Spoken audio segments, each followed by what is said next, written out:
Hey everyone, I just wanted to record a quick example session of following through the product development flow and the issues that are created. Apologies if I cough a bit during this call, I'll try and mute, but I have a bit of a cold and that may happen. So what I want to follow is the instructions that are in here and when different issues are created or broken down and turned into different issues. So I'll go through the whole process. So this is something that's going through the validation track into the build track and basically following the whole thing. There are some issues that skip right into the build track or skip right into solution validation, and those are sort of unique. But I'll just show the basic flow of going through the whole thing. So the first thing I'll do, I guess, is just start with the validation backlog. So this is just talking a little bit about deciding what to do for the validation backlog, but I'm just going to create a sample thing, so it doesn't really matter. So first thing to do is to create a new issue describing the problem using the problem validation template in the GitLab project, applying the relevant stage and group labels.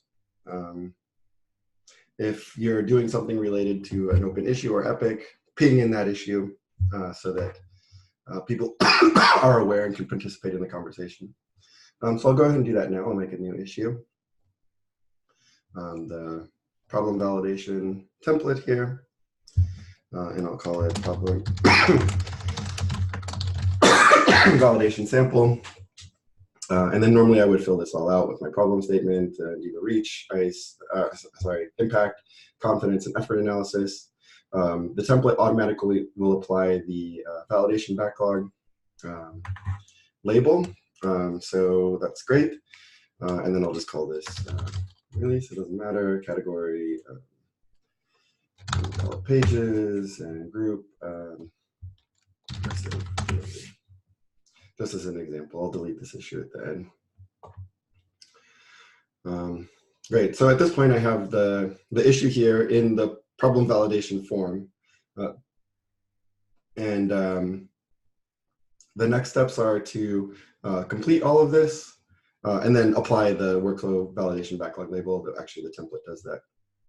So this could probably be cleaned up or just mentioned in this one. Then you start the problem validation process. And the first thing you do is apply problem validation in order to indicate that this is now in progress. That will automatically remove the other one. And then here's where you do the opportunity canvas. There's a link to that template up here. You'll do research. You'll work with UX to come up with questions, talk to customers. All of that feedback comes back in and is synthesized. Then you do a review with Scott, Christy, and the product director for your section. There's weekly time blocks that you'll get assigned to, and Vanessa does the coordinating. Once this is approved, then you can go on into the next phase. You're ready at this point for solution validation. Excuse me, I'm very sorry for the coughing. So at this point, now, once you get to this point, you apply workflow design to this issue. And of course, this has been modified and evolved, and it has the opportunity canvas and everything attached here. But for the sample, I'm not doing any of that stuff. So now design is there, problem validation gets automatically removed. And then what PM and UX do is create the user stories that are required to actually solve this. And this is also on the opportunity canvas, it's in the solution validation section. We create prototypes, those get attached to the issue. When the design is complete and it's ready to validate the solution, then we apply the solution validable label, solution validation label, which brings it into the next workflow phase. So you can see here as we're moving things through, you can see when different things are happening and how it's moving forward. And then once it's in the solution validation step, you can actually validate what you're proposing, the prototype, the mock-up, the flows that you've designed, the use cases, by actually talking to 5 of your target users. Update the user stories and story map, opportunity canvas for any final changes, articulate the success metrics for what you're going to deliver and how you're going to know if it's successful. And then now you're ready to enter the build track. So the first thing you have to do is transition out of this validation issue, which has a special format that's all about thinking about validation, and go into implementation issues. So we start that by going into the the planning breakdown phase, which again, similar to all the others, this will remove the other one automatically and bring us into planning breakdown. So then we just do a review together to make sure that we really understand what it is that we're building. Everybody's on the same page, all the learnings, any assumptions that anyone might have had at the beginning that have been validated, all that learning has been shared. We now create separate epics and issues for implementation. And these actually, of course, use a different template. So if I go into a new issue and say, like I learned in here that to deliver feature A and B. What those are, who knows, but just for the sake of this, what we can do is this. So create feature A, and then this should use a feature proposal template because it's about delivering a feature. And so a feature proposal template has totally different information in the issue. So what is the problem that we're solving? Who are the intended users? What are further details? What's the actual proposal? Are there permissions and security concerns? All these things that, how are we going to test it? All these things that go into delivering a feature rather than thinking about, the problem and solution. So we would create these two issues. Of course, these would get the, appropriate labels they need as well. Create feature B. And then again, this would use the feature template. Normally I would fill all these things. Fill all these things out. But I'm just trying to quickly demo this.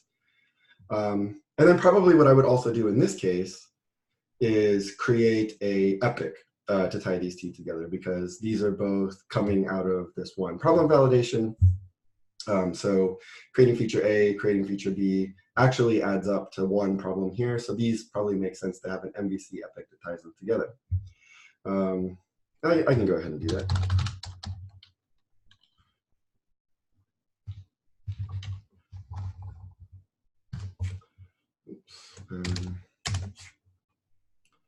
So if I go into, how do I get to that group?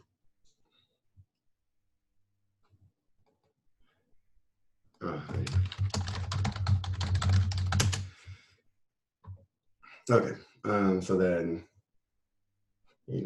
new epic, sample MVC. And now I can add these issues to that epic.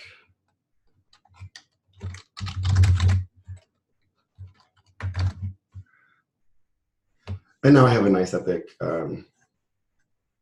tying these things together, which is nice. We've now broken these down into the individual issues. And at this point, the original validation issue can be closed because we've now moved into these three things. So this can be closed.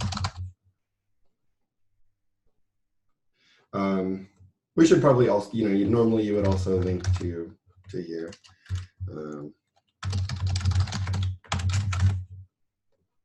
Just so that if people find this first, they can get to the right place. Now we'll move on into the normal build phase, and we're using normal feature validation issues, or not feature validation. We're using normal feature implementation issues that follow the right templates, and we're not mixing, trying to use this in order to implement a feature, or we're not using this kind of proposal to validate. I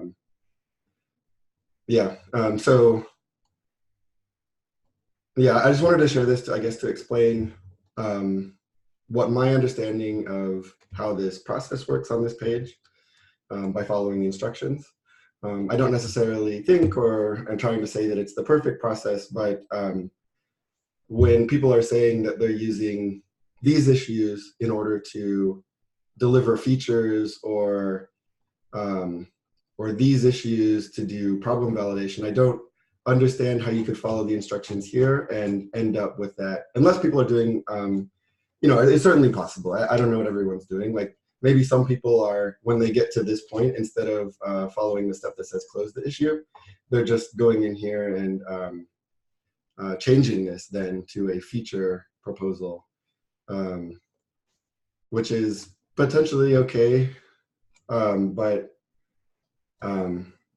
yeah, I'm a believer in following the instructions. If the instructions don't make sense, then then change the instructions.